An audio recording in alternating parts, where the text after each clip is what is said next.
Po, simulan po natin doon sa pinakagwapong pinakagwapong secretary na nabuhay sa balat ng Pilipinas. Punta po tayo dito kay Boying, yung paborito niyong best friend. Sige, anong masasabi dito ni Secretary Boying Remulla? Franchise, hindi mo ninegosyo. Yung batang-bata ka, ninegosyo mo yung franchise? Wala ka ba kahihiyan? Nako, patay ka. Binanata ni Boying si Leviste. Batang-bata ka ba? Wala kang kahihiyan? Anong klaseng Pilipino yan?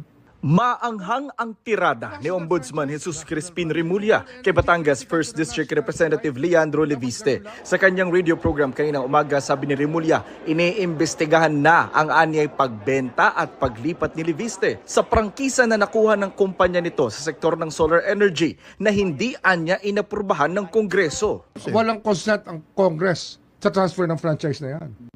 Critical yan. National franchise. National franchise Renewable energy, critical to the national life. Tapos ganun lang. Na-flip. May benta mo, flip mo lang. Na-flip. Nanay mo pa, senador? Noong 2019, nakakuha sa Kongreso ng 25-year franchise ang solar company na pag-aari ni Leviste, anak ng nakaupo noong si Senador Loren Legarda. Nitong 2025, ibinenta ni Leviste sa isang power firm ang malaking bahagi ng kanyang shares ng kumpanya na nagkakahalaga ng 18.26 billion pesos. Ayon sa Section 18 ng Republic Act No. 11357, ang batas na nagbigay ng prangkisa sa solar company ni Leviste, hindi maaaring ibenta ang kumpanya o ang controlling interest dito nang walang approval ng Kongreso. Ayan. Teka muna, okay? Dali muna natin dito. Lagay muna natin yan. Dito muna tayo sa picture na to. Okay, ako po, hindi ko po pinagtatanggol si Leviste. I'll be honest to you guys. Kanina ko lang siya na-meet. Okay, so wala kaming personal relationship, personal knowledge about kay Leviste. Oo. Pero, na-explain niya bahagya yung kanyang kalagayan dito sa kanyang franchise. Panuorin nyo na lang po kasi mahaba po yun. Yung vlog namin, yung interview namin sa kanya sa SMNI. Pero ito muna ang puntahan natin. Okay? Hindi po, again, ulitin, hindi po natin pinagtatanggol si Leviste. Kaya lang, eto yan. Bakit bigla-bigla naman nang gagalaiti eto si Boying doon sa franchise nitong negosyo, kung ano pa man yan, negosyo netong si Leviste. Yun yung nakakapagtaka eh. Bigla-bigla na lang. Dahil, obviously, ito ay tungkol sa Cabral Files. May hawak siyang listahan. May hawak siyang ebidensya. Dahil dati namang nabenta na yan ni Leviste. Ang tagal-tagal na po. Hindi ka naman naimik. Sasabihin, ngayon lang siya naupong ombudsman. Miski na. Di ba? Yung timing Yung timing po ng pagwawala. Kita mo galit na. Huwag kang magwawala, Boying. Lalo kang papangit niyan. Tingnan mo, nagwawala siya patungkol dyan. So, anong kinakalabasan nito? Bilang ombudsman, parang dinesisyonan mo na mali itong si Leviste. Mali yung hawak niyang Cabral Files. Ano nangyayari sa'yo? Nagmimistulang nag-aabugas siya o nag-aabogado. Ito si Boying sa panig nung magpinsan. Si Tamba at si Marcos or kung sino pa man ang nakalagay dun sa listahan. Ito issue na to. Uulitin ko. This is public knowledge. Alam naman po to ng isang involved na o mahilig sa politika, na sumusubaybay sa politika. Hindi mo kailangan maging grade 5 para maunawaan mo kung saan nanggagaling si Boying, ba't galit na galit. Yan ang hindi natin maintindihan na dapat patas ang ombudsman. Dito lumabas Lumabas. Diniscuss po natin ito noong isang araw, pero mas matindi ngayon. Galit na siya kay Leviste. So sa madaling salita, as early as now, malalaman natin, tingnan nyo, pupusta ako sa inyo. Hindi magtutugma yung listahan, yung Cabral files ni Libiste tsaka ni Boying. Kasi ngayon pa lang, parang alam na ni Boying kung ano yung nasa listahan, baka nga alam na niya. At lumalabas, pinagtatanggol niya itong mga nasa listahan. Ganun na yun, hindi siya open. Hindi siya open doon sa hawak ni Cabral. Malaki po ang problema talaga ng Pilipinas. Malaki problema natin sa Rimulya. Hindi lang to si Boying kasi pati yung kapatid si Bongbong Marcos naman na ipagtatanggol na mamaya ay magiging topic natin. Pero dito muna tayo. Anong nangyayari? Hindi ba dapat bilang ombudsman, ikay natutuwa na yung namatay na tao ay may naiwang ebidensya na magiging solusyon dito sa malaking problema. Aba, yung problema natin sa ghost projects, akala ko ba yung investigasyon nyo, dadalhin nyo kung saan kayo dadalhin ng ebidensya. Yan na nga, dinadala na kayo sa ebidensya eh.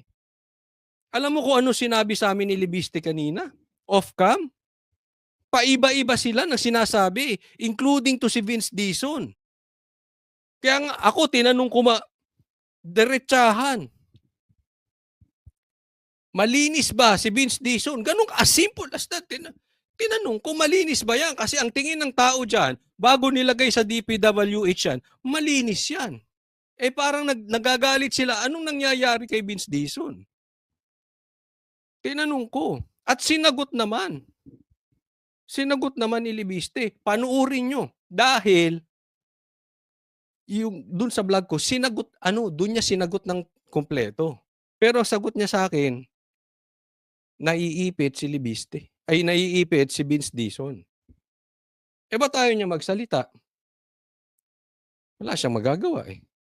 So sa madaling salita, alam ni Vince Dizon. Pero, pinili niya manahimik. So, ganyan po ang nangyayari sa gobyerno natin. Tuloy po natin. Dito na tayo, di ba? Ay, asan na? Ayon sa Section 18 ng Republic Act number 11357 lang approval ng Kongreso. Sabi ni Remulla, mas mabigat ang issue sa prangkisa ni Libiste kaysa hawak nitong tinatawag na Cabral Files na listahan umano ng mga pinondohan ng DPWH sa mga congressional district mula 2023. Ayan o, di ba? Kinumpare niya doon sa hawak na Cabral Files nitong si Libiste. Anong klaseng ombudsman to? Kahit naman, sabihin natin, may masamang ginawa si Libiste. Imagine na natin, si Libiste ang pinakamasamang congressman. Hindi ba dapat tinitingnan mo yung files? Kunin mo muna. Tingnan nyo muna. Imbestigahan nyo muna. Hindi kayo bukas. Alam mo, isa sa sagot sa akin ni Libiste nung tinanong ko yun, ang gobyernong ito, huwag kayo maingay, tayo lang naman nanonood. Sila Vince Dizon, etc., etc. Ayaw nila nung investigasyon sa ghost projects, di umano. Hindi verbatim, pero ganyan ang sinabi. Pag inisip mo, may katotohanan ba yung sinabi ni Libiste? Pag tiningnan nyo yung nangyayari ngayon, parang ganun eh. O, di ba? Pati nga yung kay Bernardo. Nakikita nyo ba yung kay Bernardo? Anong sabi? Iba yung salaysay ni Bernardo ngayon doon sa hawak niya kay Cabral. Diyan sa Cabral Files. Palayo tayo eh. Tapos magagalit kayo pag sasabihin pinoprotektahan nyo masterminds. Hindi ba obvious nang gagalaitin na kayo agad-agad? Wala pa man din. Bigla kayong naglabas ng baho. Wala kaming pakialam sa baho ni Libiste. Wala kaming pakialam kung mabaho yan o mabango yan. Ang pakialam namin, hawak niya yung susi doon sa mga nagnakaw diyan sa ghost projects. Wala kaming pakialam diyan sa mga pasabog ninyo. Solusyonan natin tong ghost projects. So wag niyong ibenta sa amin yung baho ni Libiste. Hindi kami concerned diyan.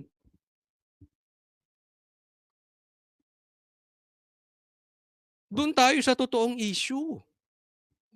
Halatang halata. Di ba? Kayo, tanungin ko, sige. Yung ganyang reaction ba ni Boying, yan ba ay hindi lumalabas o nangangahulugan na nagpapakita na inilalayo sa mastermind? Bakit? Kailangan niyang magalit. Di ba? Di kung may pagkakasala at may pagkakamali si Libiste, di sa kanyo i-demanda. Pero hayaan nyo pumasok lahat ng files. Diba? Hanggang 2025 na nakuha raw ni Libiste sa opisina ni yumaong dating DPWH Undersecretary Cathy Cabral. Ilabas niya, subukan niya ilabas niya. Diba, Pag tingnan may natin dokumento, pag merong pupulutin, backup. no? The document, Relax ka lang!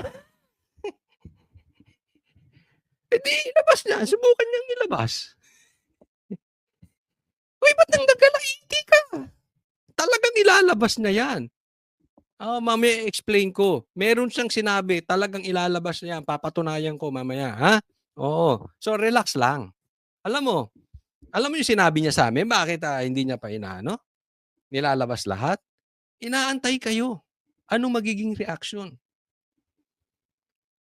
Maganda nga ito, nakita nyo, di ba?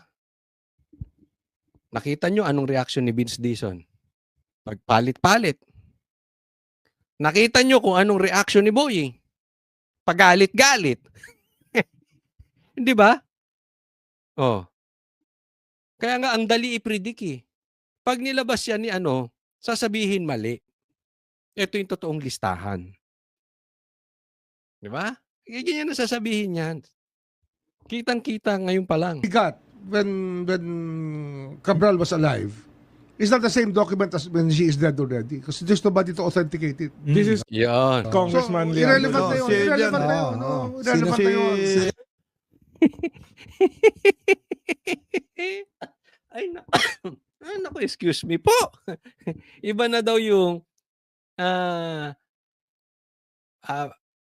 nung buhay pa na files at saka yung patay na siya. Kasi wala daw mag-authenticate. Di ba mas maganda nga yung buhay siya? Nakuha niya nung buhay pa eh. Binigay sa kanya mismo eh. Babalikan ko ulit yung sinabi ko. Lahat po ng sinasabi ni Boying will lead us to believe hindi talaga sila magtutugma. Ngayon pa lang, hindi pa nila nakikita yung kay Libiste, hindi na agad. Kinukontran na niya agad. Yung tatayo doon. Unless he has other evidence to show that everything there is gospel truth. Hiningan na namin ng Oo. O yun, sabi niya, unless meron siyang ebidensya na yung nasa listahan ay gospel truth. Ibig sabihin may ebidensya.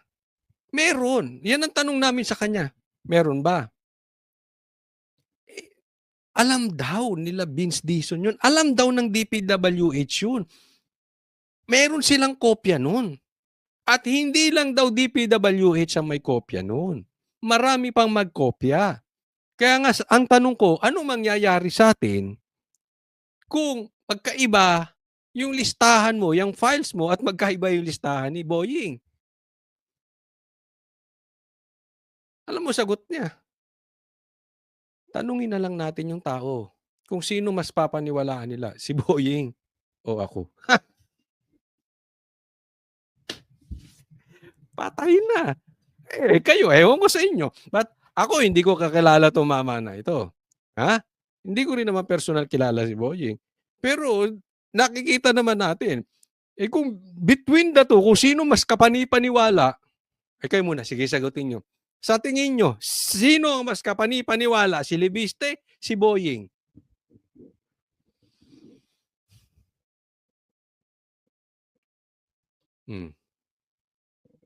Eto pa. Ha?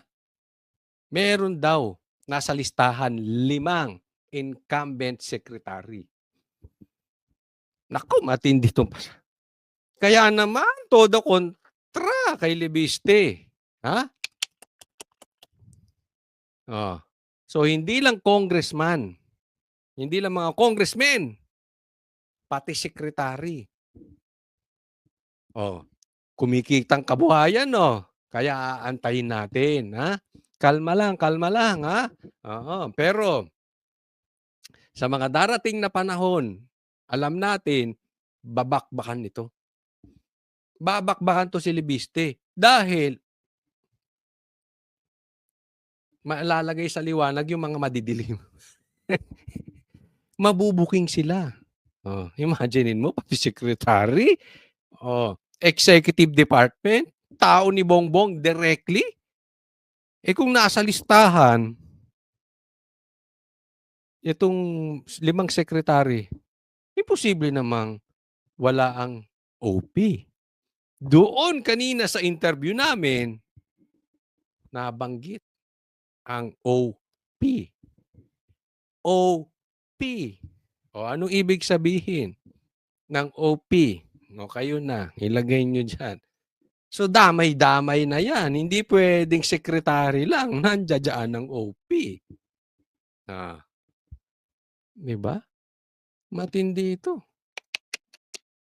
Komento rito si Leviste pero wala pa siyang tugon. Hihingi rin daw ng kopya ng Cabral files sa DPWH ang House Infrastructure Committee at kasama sa posible nilang ipatawag para ma-verify ang mga dokumento ay ang mga dating staff ni Cabral sa DPWH. I'm quite sure, hindi naman si UC Cabral yung nag-encode nung lahat po ng laman ng Cabral files. So, each and every member of the staff nung pong planning service can in fact be invited and asked for their positions on the matter. Dagdag ni Pati si Redon, di ba? Parang sinasabi, hindi naman si Cabral ang nag-encode niyan. So, imbitahin din natin kung sino-sino yung mga nag-encode. Diyan pa lang parang sinasabi ni Redon, parang. Baka mamaya magre-react ka na naman sa akin.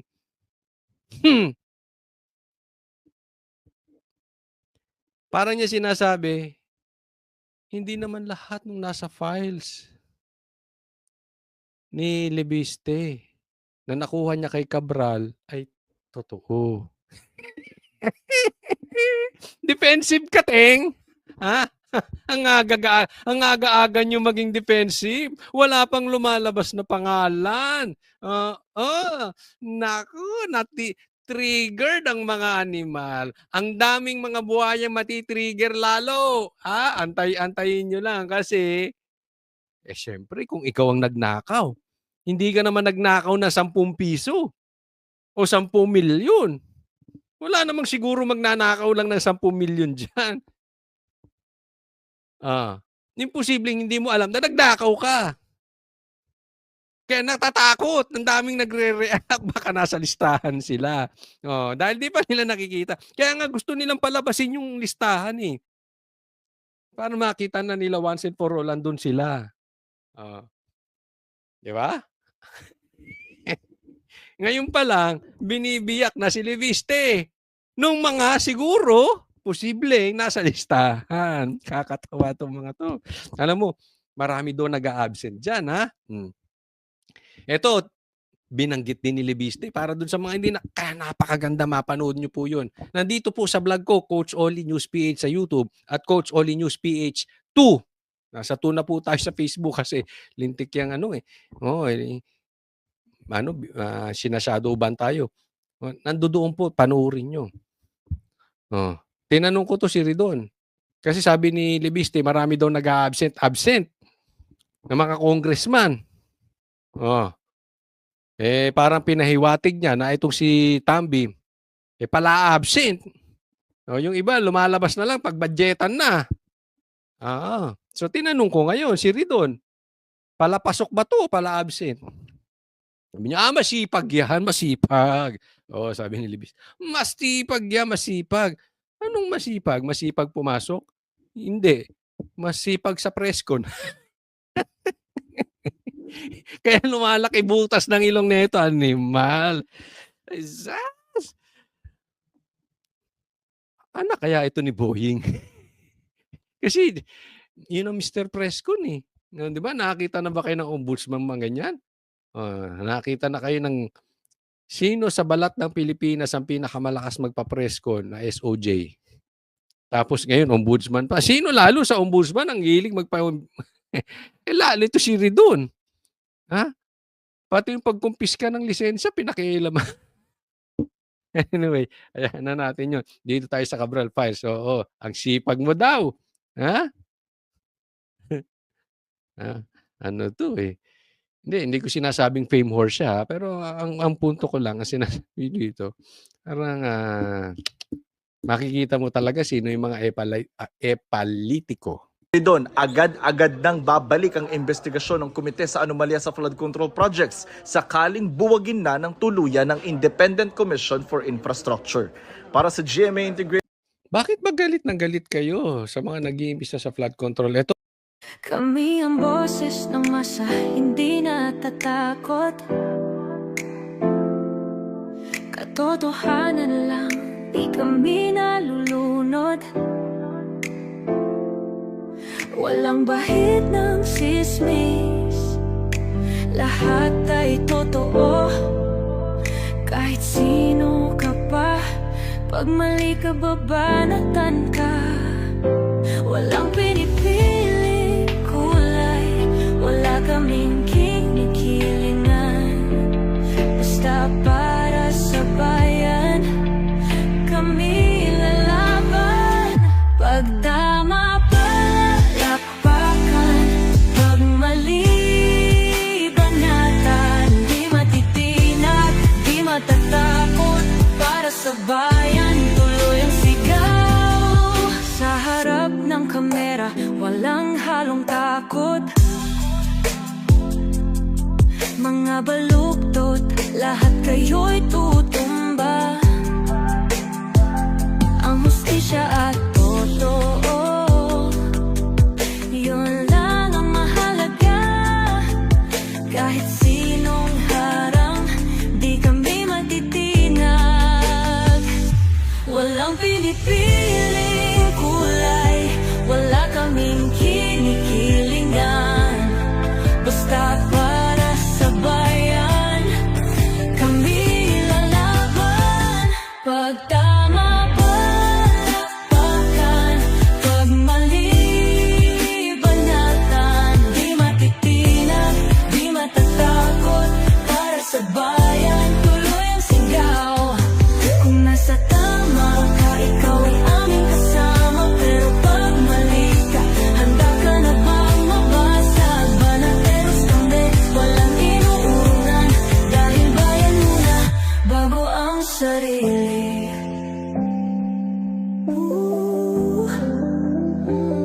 Bago ang sarili.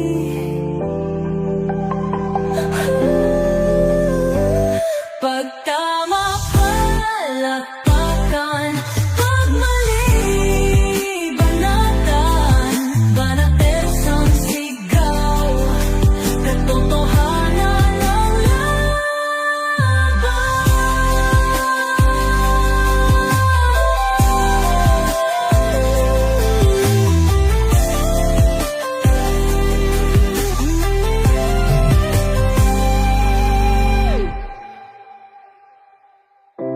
sa harap ng kamera, walang halong